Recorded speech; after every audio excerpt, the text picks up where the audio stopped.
Mon titre, j'y reviendrai tout à l'heure, en fait, c'est la relation entre la mémoire et la transdisciplinarité. C'est éclairé par un sous-titre qui s'appelle Humanité digitale, qui est une sorte de sous-ensemble des Digital Studies. Et j'ai essayé de présenter tout à l'heure, en fait, le concept d'entretextualité pour essayer de penser à un renouveau des parcours interprétatifs. La notion d'entretextualité est liée, évidemment, au concept d'intertextualité. J'essaierai de préciser un petit peu en quoi l'entretextualité nous permet de penser un régime spécifique de la transdisciplinarité. Alors, avant, effectivement, de rentrer dans le sujet, l'idée, c'est les humanités de l'avenir et l'avenir de nos établissements. Bon, c'est une sorte de pastiche d'un texte important de Nietzsche qui se posait la question, évidemment, des établissements, et ça sera des établissements universitaires et du rôle de la recherche. Donc je voudrais dire 2-3 choses sur cet avenir de nos établissements, autour de 3 questions pour l'avenir. La première question, évidemment, de cette université ou de cette aussi universalité de l'avenir est liée à ce que Bernard appelait ce matin, évidemment, au lien qu'elle pourra le faire avec une organologie générale. Autrement dit, il s'agit, dans les quelques mots que je vais dire introductifs, de placer le développement qui sera un peu plus tardif, on a exposé, autour du renouveau de l'université, de son importance en relation avec la reconfiguration de la société. Autrement dit, évidemment, l'avenir de l'université doit se penser aujourd'hui, après le modèle de l'université allemande, sans évidemment se dispenser de, la spécificité des disciplines, puisqu'il ne s'agit évidemment pas d'annoncer qu'on pourra produire du savoir autour des big data, mais au contraire, d'une certaine façon, d'organiser pas une résistance, mais un mode de fonctionnement tout à fait différent. Donc la première question, c'est l'avenir de l'université autour de la question de la mutation du statut même de la connaissance. 3 très spécifiques de cette mutation. Première chose, évidemment, c'est qu'il y a un renouveau aujourd'hui des savoirs et aussi de leurs articulations au savoir-faire. Deuxième constat basique, il y a une transformation de la nature du travail intellectuel. J'y reviendrai un petit peu, tout à l'heure, où en fait les universités doivent se penser comme des centres de production de connaissances et pas simplement des centres de diffusion de connaissances. Troisième constat concernant cette mutation, c'est l'importance considérable des technologies de l'esprit qui amplifient et extériorisent un nombre important, en fait, des fonctions cognitives. Autrement dit, sur ces 3 constats, il y a un besoin aujourd'hui d'un nouveau modèle de l'université qui passe par une nouvelle critique au sens kantien. Bernard, on a dit beaucoup de choses ce matin qui assemblent autrement des facultés. Une université, c'était aussi des facultés autrefois, il s'agit de les réagencer, ce qui pose évidemment la notion, disons, de l'intégration de ces facultés à l'intérieur d'une verticalité, d'une horizontalité entre les disciplines, autour évidemment d'un renouveau pédagogique, institutionnel, d'une distribution du savoir et d'une intelligence collective. Autrement dit, il s'agit aussi, probablement dans les temps qui viennent, de redéfinir le rôle de l'enseignant et alors je me concentre un peu plus, une révision de la notion même d'encyclopédisme. Et c'est dans ce sens-là qu'il faudra éventuellement aller pour comprendre la transdisciplinarité dont je vais parler tout à l'heure. La deuxième question, évidemment, c'est une question très très importante pour l'avenir de l'université, c'est le tournant des SHS. C'est-à-dire, évidemment, aujourd'hui, un tournant qui arrive après, le linguistic turn, c'est-à-dire, j'appellerais ça un deuxième tournant linguistique autour de la trace et de l'écriture, autour de l'exscription, ce que Jean-Luc Nancy appelle l'exscription, c'est-à-dire en fait le fait que l'inscription s'extériorise, autour d'une certaine façon de la relation entre la textualité et la computation, se joue un tournant post-linguistique, ce qui ne veut pas dire qu'il n'y aura plus de linguistique, au contraire, mais qu'on rentre dans une époque de l'industrie du langage, pour reprendre en fait un mot de Roux, où l'opposition entre comprendre et expliquer, clivant entre sciences de l'esprit et sciences de la nature, se retrouve évidemment mise en cause dans un dialogue intersciences. Et il est clair que la transdisciplinarité dont je vais vous parler se situe dans la perspective d'un dialogue intersciences. Ce dialogue évidemment suppose une théorie de la trace, qui renvoie elle-même au support extériorisé de la connaissance, aux hypomnémata. Contre l'idéalité, évidemment, tout se joue entre l'esprit et le langage, incarnant contre un cognitivisme mentaliste, un détour par les supports matériels qui permet l'accès à la connaissance, Bernard Stiegler, 2004. Donc évidemment, ça a été discuté ce matin. Cette posture est importante pour comprendre en fait l'exscription et en fait l'importance de l'écriture comme comme opération de synthèse entre le sensible et l'intelligible, Derrida de 67 et puis Auroux 98, quoi. Voilà. Autrement dit, il s'agit d'une reconfiguration entre la matière et l'esprit. C'était déjà le débat de ce matin. L'idée, c'est de l'importance des humanités dans la fabrique du XXIe siècle. Évidemment, la définition d'un autre programme pour les sciences humaines comme manifestation, après Michel Foucault, d'une seconde critique. Michel Foucault parle dans Les mots et les choses, dans les mots et les choses, d'une seconde critique, et je pense qu'aujourd'hui, on arrive à une troisième critique, évidemment, qu'il faut essayer d'étayer, et nous sommes là pour en discuter, je pense, dans le colloque. L'idée, évidemment, je rappelle que dans la deuxième critique, Foucault abordait la question de la deuxième critique par la vie, le travail et le langage. Aujourd'hui, ces concepts sont évidemment au centre de la même problématique, même si on assiste à un décentrement du sujet à partir d'une anthropologie qui ne doit pas être simplement vue du point de vue pragmatique, mais du point de vue, évidemment, de l'automatisation. J'en dirai quelques mots tout à l'heure. Autrement dit, d'une certaine façon, la transdisciplinarité de tournant dont j'essaye de vous parler s'inscrit dans une sortie d'un sommeil dogmatique qui permettrait en fait au SHS de prendre le tournant des technologies et d'envisager une troisième critique où, en fait, les machines donnent à penser, comme dit Bruno Berchimon, et qui nous donne une sorte d'orientation de cette critique, et où nous aurons évidemment à nous poser la question d'une herméneutique, c'est-à-dire d'une rencontre entre une herméneutique du numérique, après l'herméneutique de Dilthey, et l'innovation des pratiques de recherche en SHS. Et donc, je vais essayer de vous parler tout à l'heure de l'innovation des pratiques en SHS, et j'essaierai, ça sera la deuxième partie de mon entretien, de proposer quelques pistes. Autrement dit, il s'agit de voir un nouveau rôle de l'interprète dans sa relation à la machine. Autrement dit, entre la littératie et la numératie, il s'agira de se poser la question à la fois d'une nouvelle interprétation, mais aussi d'une nouvelle critique évidemment qui en fait reposera sur une interconnexion et sur une contribution coopérative, autrement dit sur une relation entre raison et calcul, et en fait ça sera l'inscription d'une reconfiguration du signe et de la technique, en reconsidérant évidemment probablement le statut du document, de l'écrit, comme chose non désincarnée, c'est-à-dire inscrite sur un support. Autrement dit, les nouveaux supports impliquent une nouvelle synthèse. Bernard en a parlé ce matin aussi, de l'intelligibilité autour de la trace numérique, qui doit unifier le dipôle des signes et des datas, relançant évidemment la question de l'interprétation. Autrement dit, définir encore en 2 minutes la différence entre la raison graphique et la raison computationnelle, et essayer de se placer dans la logique évidemment d'une critique de cette raison computationnelle. Troisième point, donc là je parlais du tournant des SHS, mon troisième point c'est l'avenir de l'organisation de la recherche. Je descends un petit peu dans l'organisation de la recherche. Il s'agit évidemment d'envisager un nouveau régime de la recherche autour d'un concept de recherche-action revisité qui pourrait être en fait une recherche-contribution. En fait, autrement dit, une création collective par une intelligence distribuée, création collective entre les disciplines dont je vais essayer de vous parler. Autrement dit, il s'agit d'envisager l'importance du déplacement des pratiques de la recherche, d'interroger la relation entre performativité et performance, se poser la question quelle connaissance pour quels effets, connaître pourquoi faire, non pas envisager une métadiscipline qui serait une discipline de toutes les disciplines qui se permettrait de résoudre collectivement tous les problèmes, mais au contraire évidemment d'envisager la transdisciplinarité. Autrement dit, cette transdisciplinarité, je vais essayer de la développer tout à l'heure autour de la notion de corpus. Voilà. Donc cette introduction sur l'avenir un peu longue, je m'en excuse, permet évidemment d'envisager 2 points majeurs qui structurent mon titre, c'est-à-dire en fait la notion de mémoire numérique et les conditions ou les renouveaux des conditions de l'anamnèse qui sont en fait les conditions de l'action de se rappeler. Autrement dit, l'avenir de nos établissements renvoie évidemment à une nouvelle période où les conditions de la mémoire changent, et ce qui suppose probablement la nécessité, au moins je vais essayer de vous en convaincre, la nécessité d'une transdisciplinarité. Alors, avant d'attaquer cette transdisciplinarité, double orientation, ce sera le premier cadrage final, une perspective de la désautomatisation du traitement des données, c'est-à-dire en fait c'est une réponse au spectre des big data, où en fait on peut produire de la connaissance en tant que data scientist sans appartenir à aucune discipline, et donc là je vais essayer de m'inscrire dans une transdisciplinarité qui serait une sorte de réponse, non pas du berger à la bergère, mais disons d'une réponse de l'avenir de nos établissements à en fait une configuration l'amélioration du traitement des données tel qu'on a pu en parler depuis ce matin.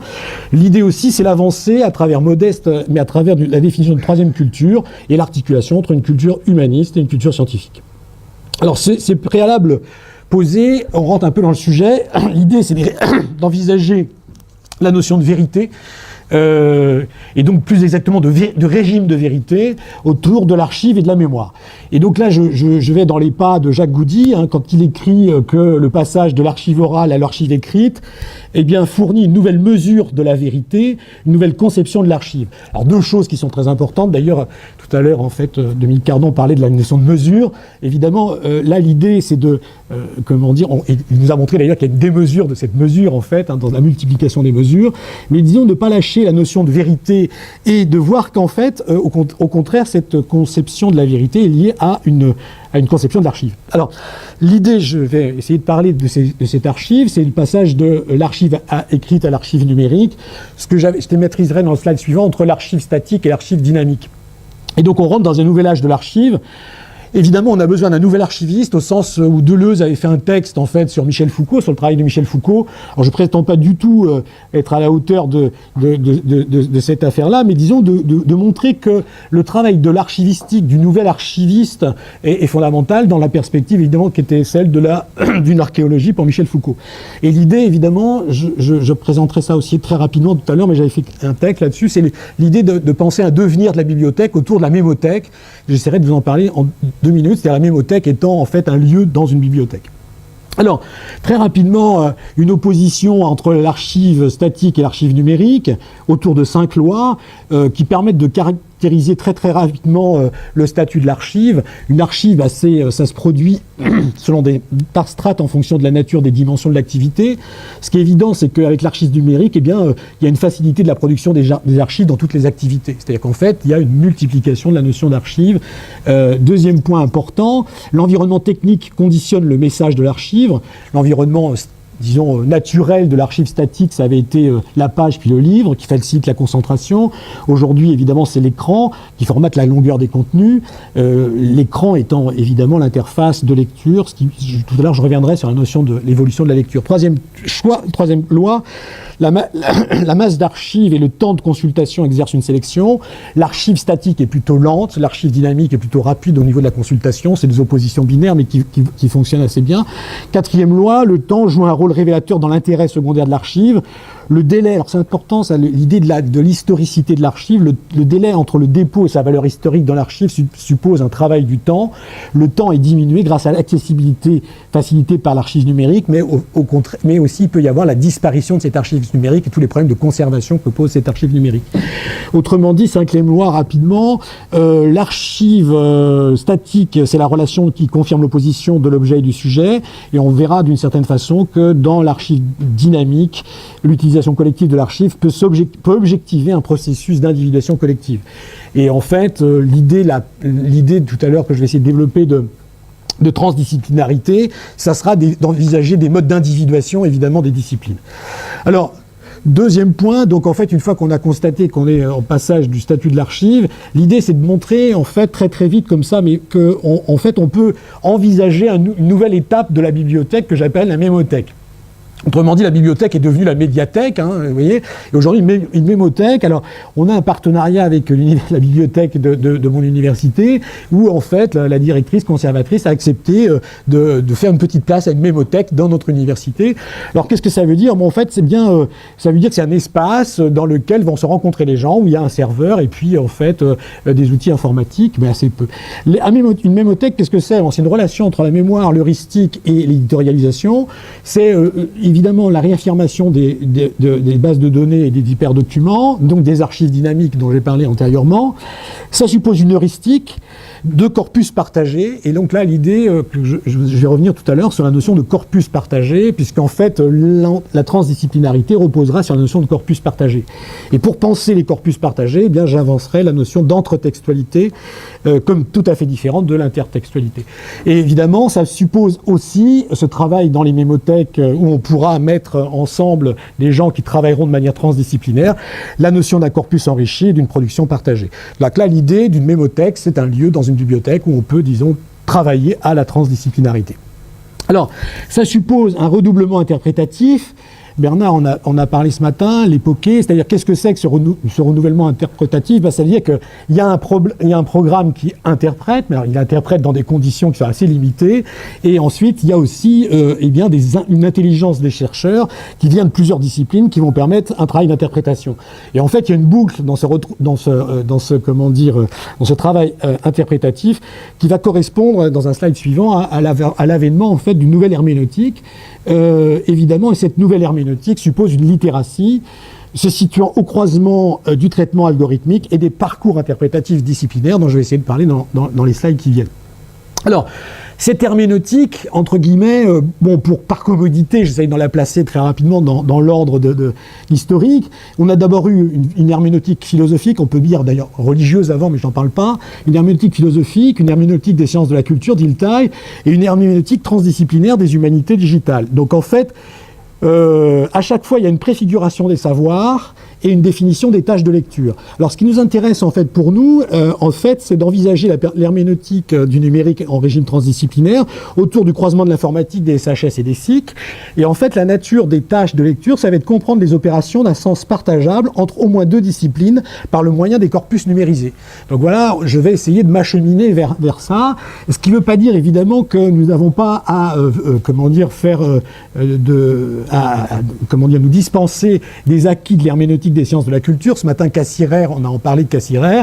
Évidemment, le problème est central. La reconnaissance de la philologie ou de la sémantique comparée des textes historiques ont été des moments très importants de l'herméneutique.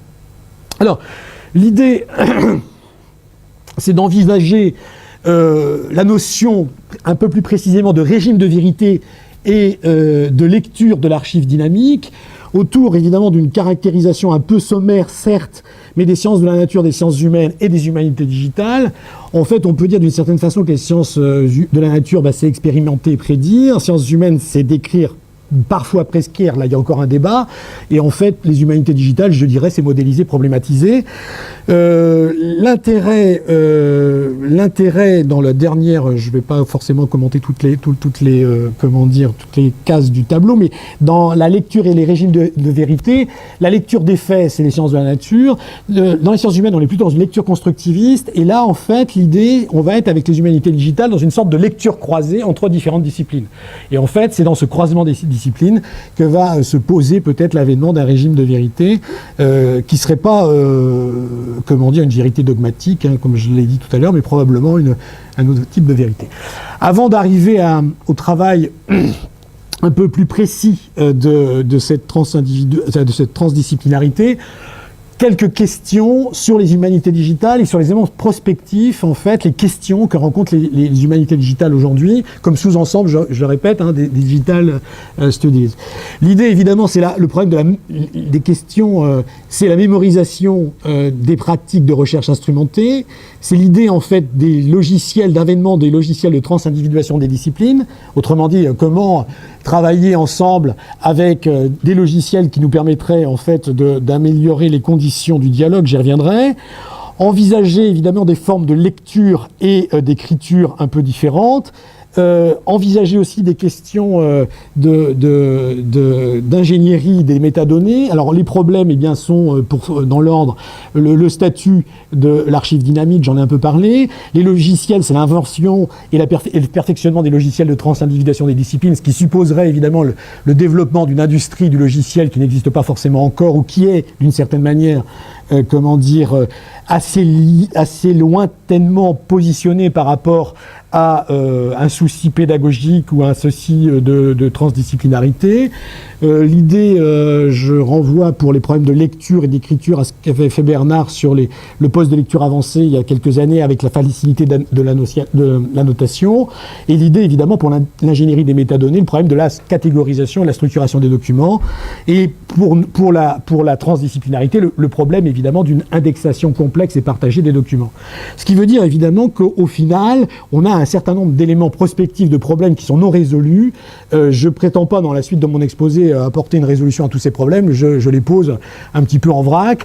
Ce que je peux dire simplement, que la figure des chercheurs et des laboratoires va changer, que les réseaux sociaux de chercheurs sont en train de se constituer, que la construction d'une intelligence collaborative entre des labs est aussi fondée. Donc là, on a un certain nombre, disons, de questions qui restent assez ouvertes. Donc ça, c'était simplement pour, en fait, poser le cadre des propositions que je vais faire. Alors, propositions qui en fait, s'inscrivent dans l'histoire un peu des humanités digitales à Bordeaux-Montaigne, où, en fait, une collègue a essayé de faire un institut des humanités digitales, où je suis un peu responsable d'un axe prioritaire sur les humanités digitales pour mon établissement. Donc, c'est dans ce cadre-là, en fait, que je fais des propositions de réflexion sur un peu l'état des lieux. Évidemment, cette dimension, à discuter, à débattre. Les 6 propositions, j'appelais ça 10 principes au sens de principes d'orientation, de direction d'une recherche.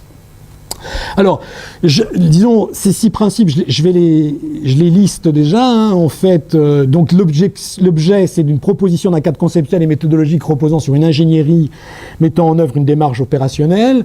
Il y a un principe de progression de lecture, un principe de l'entretextualité et les corpus, dans sa relation au corpus, un principe de composition de l'entretextualité, un principe d'évaluation de l'entretextualité. Et après, les principes 5 et 6, le principe d'exploitation et le principe de coordination sont assez moins structurés, tout simplement parce que, on est en train de travailler à l'élaboration de ce travail transdisciplinaire dont je vais vous parler par la suite. Alors, le premier principe, c'est donc le principe de progression de lecture. Alors, ça suppose des niveaux de lecture. On a défini 5 niveaux de lecture qui permettent, en fait, d'une certaine façon, de mieux comprendre comment va s'articuler ce travail de transdisciplinarité avec une lecture intensive, dans un premier temps, qui est assez classique, hein, mémorisation des pratiques instrumentées en bibliothèque, statut de l'archive et de la textualité dynamique, qui sont des problèmes. Et puis ensuite, il y a un problème de méthode et de dispositif. Et donc la lecture intensive renvoie en fait à un mode d'existence en fait universitaire. Un mot sur l'idée de la conservation et de la proservation. Ce que j'appelais tout à l'heure en fait la mémothèque, c'est pas simplement en fait un lieu dans lequel on va conserver de la mémoire, mais c'est un lieu dans lequel on va faire de la proservation, c'est-à-dire en fait mettre la mémoire au service en fait d'un questionnement qui sera un questionnement collectif. J'y reviendrai tout à l'heure. Donc l'idée, premier niveau de lecture. Deuxième niveau de lecture, c'est une lecture instrumentée d'un corpus. Donc ça veut dire que, évidemment, on se pose la question de l'avènement du corpus et de son traitement, ce qui pose d'ailleurs des problèmes assez importants d'encodage en particulier, sur lesquels je reviendrai tout à l'heure. Troisième niveau de lecture, c'est une lecture d'annotation spécialisée, disciplinaire, ce qui renvoie à la littératie et aux appareillages critiques d'une interconnaissance. Et je reviendrai un petit peu comme problème à résoudre et difficile d'ailleurs, parce que ça suppose un langage commun, ce qui n'est pas évident quand on vient de disciplines qui sont les sciences humaines et sociales. Et puis l'idée, évidemment, c'est l'idée de la praticabilité des dispositifs de lecture, qui sont en fait praticabilité, ça veut dire en fait mise en œuvre d'une pratique dont le lieu, évidemment, est la mémothèque dont je vous parlais tout à l'heure. Alors, en fait, effectivement, ça suppose un quatrième niveau de lecture qui est la lecture croisée et transdisciplinaire, c'est-à-dire qu'on quitte la lecture disciplinaire et donc on arrive évidemment à essayer de produire une ingénierie des connaissances qui permettrait à chacune des lectures proposées par des disciplines de se retrouver dans un mode de catégorisation, une structuration sémantique des documents. Et donc une indexation des documents qui serait cette fois-ci complexe et partagée. Et en fait, on aurait un dernier niveau de lecture qui serait en fait une lecture collective éditorialisée. Alors, ces 5 niveaux de lecture, en fait, vont se retrouver dans le slide suivant, en fait, autour, disons, d'un résumé de l'entretextualité autour de trois moments du corpus. C'est-à-dire, en fait, 3 moments du corpus il va y avoir le corpus génétique qui correspond à l'apparition du corpus, ce que j'appelle en fait le corpus objet, c'est le choix des textes par les chercheurs. Ensuite, il va y avoir la phase 2, c'est-à-dire en fait le corpus canonique, c'est-à-dire que chaque discipline va s'emparer du corpus et ça va être un corpus problématique qui répond à un questionnement commun, ce qui suppose évidemment que dès la phase génétique, il y a, disons, une entente quant à la question centrale. Alors, l'idée... je prends un exemple parce que l'idée, comment on met autour d'un corpus un ensemble de disciplines, eh bien, il faut avoir une question centrale. Et une question qui nous intéresse particulièrement, c'est la notion de crise. Et si, en tant que, représentant des sciences humaines et sociales, vous mettez un historien, un littéraire, un géographe, et que vous avez à penser la notion de crise, vous pouvez choisir un corpus commun sur une séquence historique, et à partir de ce moment-là, vous commencez à créer en fait une intelligence collective autour de la problématicité, c'est-à-dire en fait l'émergence même de la question qui va en fait permettre au corpus génétique d'apparaître. Ce corpus problématique, évidemment, renvoie, alors canonique, ça renvoie aux relations au texte, aux représentations disciplinaires, c'est-à-dire en fait au paradigme disciplinaire. Et puis ensuite, il y a une phase interprétative qui est une transprétation, c'est-à-dire en fait une transprétation, c'est une interprétation partagée. Alors c'est un néologisme, hein, c'est une interprétation trans à travers plusieurs disciplines, où en fait on suppose déjà d'emblée que le sens est irréductible à un point de vue disciplinaire, mais qu'au contraire, on va avoir un corpus médium. Et ce corpus médium, c'est le troisième moment du corpus. Donc on a un corpus objet, un corpus problématique, un corpus médium, qui vont permettre évidemment le développement des 5 types de lecture dont je parlais préalablement. Alors, l'idée, une fois qu'on a, cette approche-là, il s'agit maintenant dans un principe 3, alors c'est un principe discuté, qui n'a pas été facile et qui est pour l'instant quasiment admis, c'est de trouver des éléments de composition de l'entretextualité. Qu'est-ce que c'est que l'entretextualité? En fait, ça a des éléments de composition. Alors, pour essayer de faire comprendre l'entretexte, on fait une analyse comparative entre l'approche standard des sciences du langage, l'approche herméneutique. Alors l'approche herméneutique, globalement, c'est à peu près ce que dit Rastier, en fait, des traitements de corpus. Hein. C'est la deuxième colonne. Et la troisième colonne, en fait, c'est plutôt l'approche transdisciplinaire d'une herméneutique critique. Donc l'approche des sciences du langage, l'unité, c'est le mot, la proposition. Dans, évidemment, l'unité pour, les sciences de la culture, c'est le texte, et en fait, l'unité, en fait, pour la démarche transdisciplinaire, c'est l'entretexte, ce qui est une autre façon de qualifier le corpus, quoi. Donc, ensuite, il y a des relations d'ordre. Les relations d'ordre, c'est les règles syntaxiques ou sémantiques, hein, pour la grammaire, enfin pour les linguistes. C'est les normes, en fait, pour les gens qui travaillent plutôt sur la sémantique dans la perspective de Rastier. Et là, l'idée de la relation d'ordre, c'est les conventions du dialogue entre les disciplines. Alors là, c'est assez difficile à mettre en place. On verra d'une certaine façon que ça renvoie à un dialogisme transdisciplinaire qu'il va falloir inventer. Autrement dit, comment une discipline accepte de parler à d'autres disciplines à partir du moment où on a en commun un corpus avec un problème sur ce corpus, même si, en fait, forcément, et d'ailleurs heureusement, on ne partage pas le même point de vue sur ce corpus. L'idée, la sémantique, signification, sens, la signification peut être entendue dans un sens restreint, le sens dans un sens plus large, au sens de discuter, et en fait on pourrait avoir dans l'approche sémantique de la transdisciplinarité une conjonction en fait du sens et de la signification. Le contexte, une définition du contexte, en fait, quand on est dans l'ordre de la proposition, eh bien il n'y a pas d'ordre-texte. Quand on est dans l'ordre, évidemment, d'une approche, des sciences de la culture, il y a un contexte, mais c'est un textualisme faible. Alors là, je renvoie, en fait, à, une classification de Ferrari sur la définition du textualisme faible.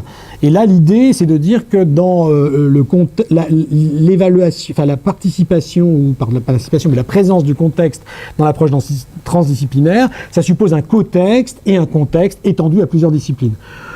Dernier point sur ce tableau, sur les éléments de composition, ça renvoie au système langue-parole, donc c'est assez saussurien pour le premier, si on va très très rapidement, en fait, l'approche différentielle. Une approche, en fait, corpus thématique ou d'auteur, concernant l'approche des sciences de la culture. Et l'idée, c'est d'un corpus numérisé ou partagé par plusieurs disciplines dans l'instanciation en fait de l'entretextualité. Troisième principe. Ensuite, il y a alors en fait un principe d'évaluation et entretextualité. Alors l'idée, on s'est posé la question de savoir comment on pouvait essayer d'évaluer les phases précédentes. Alors on a défini en fait 3 valeurs de l'entretexte. La valeur néganthropique, qui serait liée à l'apport de la numératie, c'est-à-dire en fait au corpus objet, qui permettrait une approche informationnelle des documents. Ça permet évidemment une réduction des incertitudes et de la coordination entre les disciplines. Ensuite, on a une valeur situationnelle, ça serait l'apport de la littératie. Donc le corpus problématique permettrait évidemment une approche spécialisée des disciplines, autrement dit des stratégies interprétatives plurielles et une étude des occurrences, qui soient des occurrences non forcément statistiques, évidemment. Et ensuite, on aurait pour le corpus médium, c'est-à-dire la 3e étape du corpus dont j'ai parlé tout à l'heure, une valeur d'effet, qui serait en fait liée à la prime de la transdisciplinarité, qui serait une approche transindividuelle des disciplines ou entre les disciplines. Ce qui veut dire évidemment que du point de vue de la distribution de la suite data, signification, sens, on aurait une mise en commun des résultats et création des corrélations ou des oppositions, c'est-à-dire en fait corrélation, accord, convention ou controverse, pour reprendre une autre terminologie. Ce qu'il faut dire en fait, ces 3 valeurs sont reprises en fait à Escarpit, qui les met en œuvre dans certains de ses travaux, mais pas dans le sens pas dans le contexte de l'entretextualité. 2 chantiers pour l'épistémogénèse de cette transdisciplinarité dont je vous ai essayé de vous parler très rapidement. Donc c'est principe 5, c'est le principe d'exploitation de l'entretextualité, ce qui reposera évidemment forcément sur la data vision, sur la visualisation des données dans une écriture dynamique. Et là, on n'est pas, alors ça passera forcément par, ça a été évoqué ce matin, des diagrammes, c'est-à-dire en fait comment les résultats de lecture des disciplines produiront évidemment des contenus de connaissances qui peuvent être par la numérisation traités et former une diagrammatique. Ce qui là est un travail assez important. Pour l'instant, il n'existe pas en fait de bibliothèque qui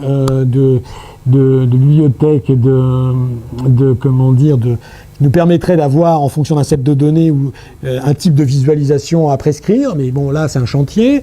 Deuxième point, c'est l'idée de traitement des corrélats et la révision des hypothèses, c'est-à-dire qu'en fait, dans le passage entre la lecture 4 et la lecture 5, il y a un moment où chaque discipline produit par rapport au corpus un savoir, et l'idée, en fait, ça va être dans une boucle de la phase suivante, c'est comment ces savoirs déposés par chaque discipline peuvent s'agencer pour produire un savoir commun. Ce qui veut dire, en fait, le principe de la coordination et de la controverse. Autrement dit, ça suppose des synthèses. Alors, l'activité de la synthèse est très importante. Cette activité en fait suppose dans un premier temps une synthèse disciplinaire et ensuite une deuxième synthèse, ce que j'appelais après une synthèse primaire, et la synthèse secondaire. Les synthèses secondaires en fait c'est les synthèses des disciplines entre elles, c'est-à-dire en fait qui produisent une unité. Et enfin, dernier point, c'est que le corpus d'origine peut être enrichi, c'est-à-dire que c'est pas c'est pas un ensemble de textes, c'est pas un sac de mots comme dirait Rastier. On peut l'enrichir par en fait un traitement visuel, sonore, etc., qui permettrait en fait de pas réduire l'interprétation, enfin le clivage entre interprétation et création. En fait, mon dernier slide, c'est l'idée qu'avec ces terminologies critiques, évidemment, il s'agit de la redéfinition des objets sociaux, entre guillemets. Donc, évidemment, le lien entre textualité et computation rend lisible la complexité et la relation entre inscription-escription, comprise comme une activité centrale du partage de la connaissance. Et évidemment, là, on vient de définir que, évidemment, c'est le partage de la connaissance qui est au cœur de cette transdisciplinarité dont j'ai essayé de vous parler, que l'herméneutique, deuxième point du numérique, évidemment, se situe au croisement des 3 systèmes d'écriture, écriture des langues, écriture des nombres, arithmétique, écriture des codes, et Ehrenschmidt a été cité ce matin. L'idée, évidemment, c'est de souligner l'importance de l'instrumentation du sens et de ses enjeux pour la compréhension des datas.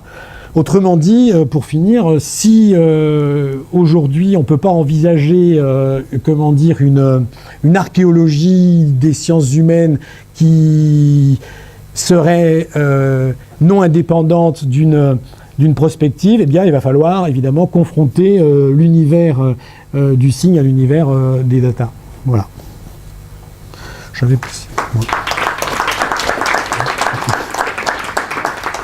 une partie conclusion, mais je vous avais. Bon,